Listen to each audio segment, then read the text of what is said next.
Nah, kami sekelompok akan menjelaskan sedikit mengenai pengantar mata kuliah sistem pendukung keputusan.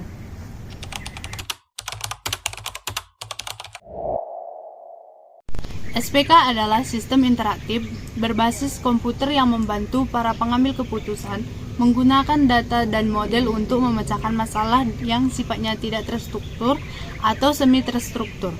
SPK berfokus pada efisiensi keputusan, bukan sekedar efisiensi pemrosesan data.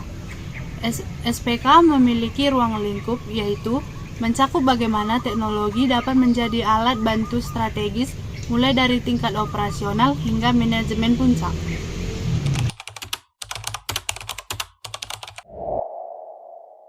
Nah, di sini ada pun beberapa jenis dari SPK, yaitu yang pertama terstruktur, di mana berulang, rutin, dan memiliki prosedur baku.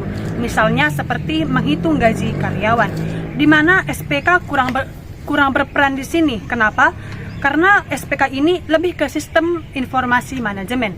Adapun jenis yang kedua yaitu semi terstruktur, di mana ada beberapa prosedur baku, namun membutuhkan penilaian ataupun keputusan subjektif, misalnya menentukan anggaran pemasaran. Adapun jenis yang ketiga yaitu tidak terstruktur, di mana baru, non-rutin, dan tidak ada prosedur baku yang jelas, misalnya memasuki pasar baru, di mana SPK yang ini sangat berperan besar.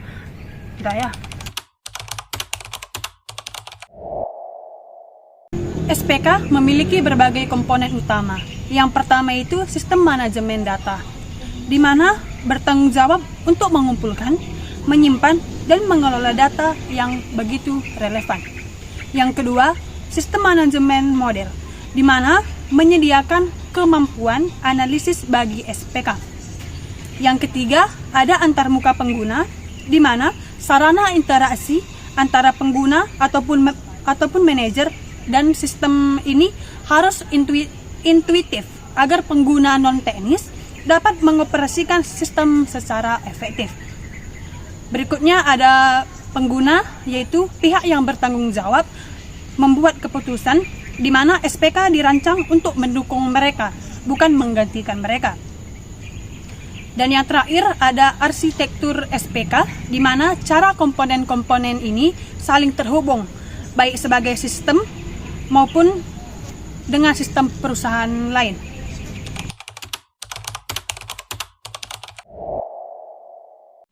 Pemodelan dan analisis. Dasar-dasar pemodelan mempelajari bagaimana situasi dunia nyata diterjemahkan menjadi model yang dapat dipecahkan, diuji, dan dianalisis. Analisis keputusan. Keputusan dalam risiko, probabilitas hasil diketahui, misalnya menggunakan nilai harapan. Yang kedua, keputusan dalam ketidakpastian, probabilitas hasil tidak diketahui, misalnya menggunakan kriteria optimis atau pesimis. Analisis what if dan goal seeking. Kemampuan sistem untuk menjawab pertanyaan seperti apa yang terjadi pada laba jika biaya naik 10%, what if atau berapa penjualan minuman yang harus dicapai agar target laba tercapai, atau goal seeking. Teknik dan metode utama SPK. Contoh metode kuantitatif: analyzing hierarchy process atau AHP, metode yang menggunakan perbandingan berpasangan, pairwise comparison untuk menentukan bobot relatif dalam kriteria dan alternatif. Sangat berguna untuk masalah keputusan multi kriteria dan kompleks.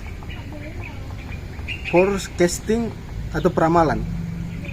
Penggunaan teknik statistik seperti regresi atau deret waktu untuk memprediksi nilai masa depan, misalnya permintaan produk.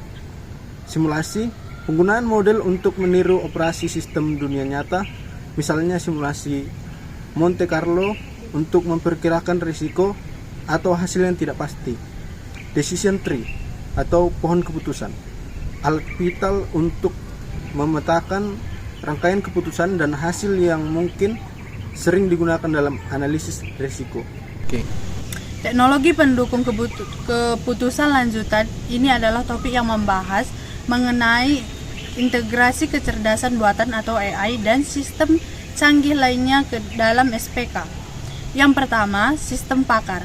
Program berbasis pengetahuan yang meniru proses pengambilan keputusan seorang ahli manusia dalam domain tertentu. Yang kedua, jaringan saraf tiruan.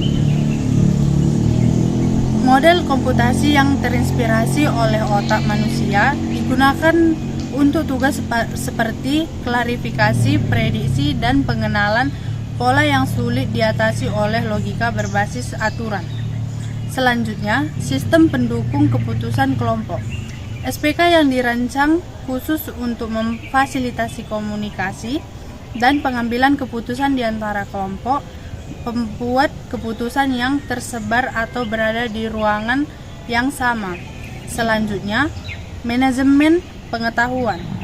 Proses sistematis untuk menciptakan, menyimpan, berbagi, dan menggunakan pengetahuan dan pengalaman dalam suatu organisasi.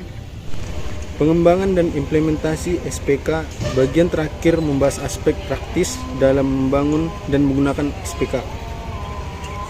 Metodologi pengembangan SPK karena sifatnya yang sering berubah dan evolusioner.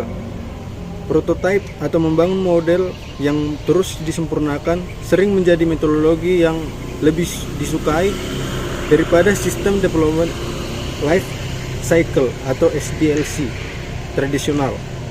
Faktor sukses dan kegagalan SPK itu memahami faktor-faktor kritis seperti dukungan manajemen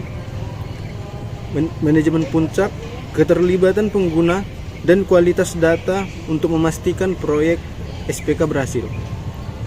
Isu etika dan sosial membahas dampak SPK terhadap pekerjaan, tanggung jawab keputusan, siapa yang bertanggung jawab jika SPK membuat kesalahan, dan data privasi.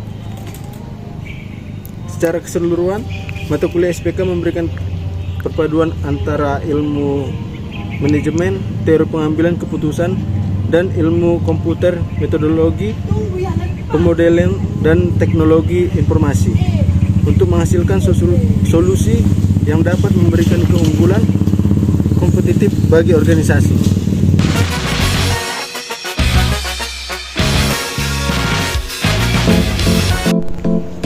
Sekian penjelasan materi dari kami. Sampai jumpa di video selanjutnya. Sampai jumpa.